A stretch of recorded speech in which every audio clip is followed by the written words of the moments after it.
Trump ने दिया Israel को इतना बड़ा धोखा, नेतन्याहू कभी नहीं भूलेंगे मई का महीना। क्या नए दोस्तों पर ट्रंप को है ज्यादा भरोसा? पहले भारत अब इजरायल, क्या है मायने? वो महिला कौन है जिसकी हर सलाह मानते हैं ट्रंप? नाम सुनकर आपके भी उड़ेंगे होश।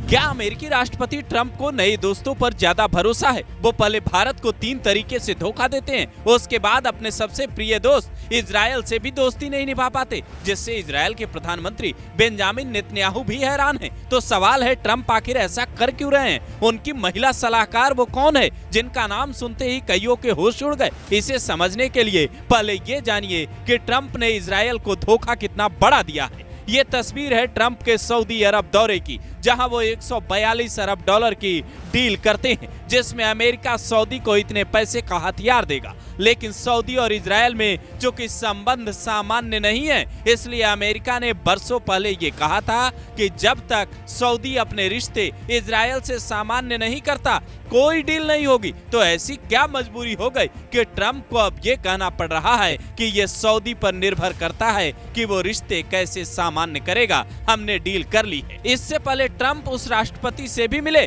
जिसके सिर पर 85 करोड़ का इनाम अमेरिका ने ही रखा था। यहाँ तक कि ईरान के साथ ट्रंप अब परमाणु डील को लेकर भी तैयार हैं। नतीजा इजरायल में ये तक अफवाह फैलने लगी कि ट्रंप ने फिलिस्तीन के लिए एक तरफा अमेरिकी समर्थन की घोषणा कर दी है, जिससे इजरायल को बड़ा झटका लगा है। इजरायल के पूर्व राजनयिक एलन पिंकास कहते हैं, नेतन्याहू के पास ऐसा कुछ भी नहीं है जो ट्रंप चाहते हो, जिसकी उन्हें जरूरत हो या जो वो उन्हें दे सकें, जैसा कि सऊदी, कतर या अमीरात के पास है। एक्सपर्ट ये मानते हैं कि अमेरिका मिडिल ईस्ट यानी मध्य पूर्व में वापसी चाहता है। यही वजह है कि ट्रंप पिछली सरकारों की तरह इजरायल दौरे पर जाने की बजाय ईरान, कतर और संयुक्त अरब अमीरात को लेकर फोकस है। पर ट्रंप ये सब किसके कहने पर कर रहे हैं? वैसे तो ट्रंप के कई सलाहकार हैं, जैसे राष्ट्रीय सुरक्षा सलाहकार माइक वॉट्स हैं, वरिष्ठ सलाहकार स्टीफन मिलर हैं, अनौपचारिक सलाहकार उनकी बेटी इवांका ट्रंप है,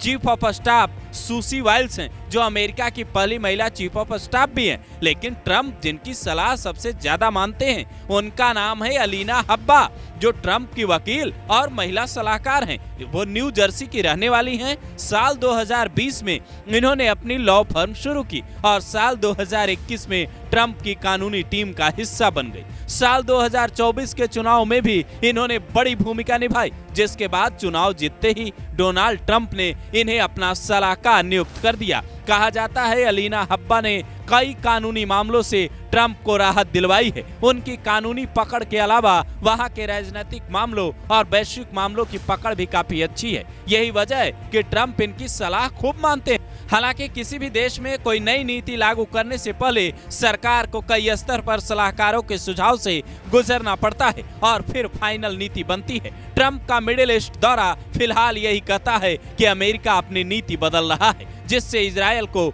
बड़ा झटका लगा है। ट्रंप की अमेरिकी फर्स्ट नीति कई देशों पर भारी भी पड़ रही है। अमेरिका से भारतीय अप्रवासियों को बेड़ियों में वापस भेजा जाना, टैरिफ लगाना और फिर कश्मीर मुद्दे को उठाना, सीज फायर का ऐलान करना, ये बता रहा है ट्रंप नए दोस्तों में ज्यादा यकीन करने लगे हैं। पर दोस्ती तो पुरानी ही गहरी और अच्छी होती है।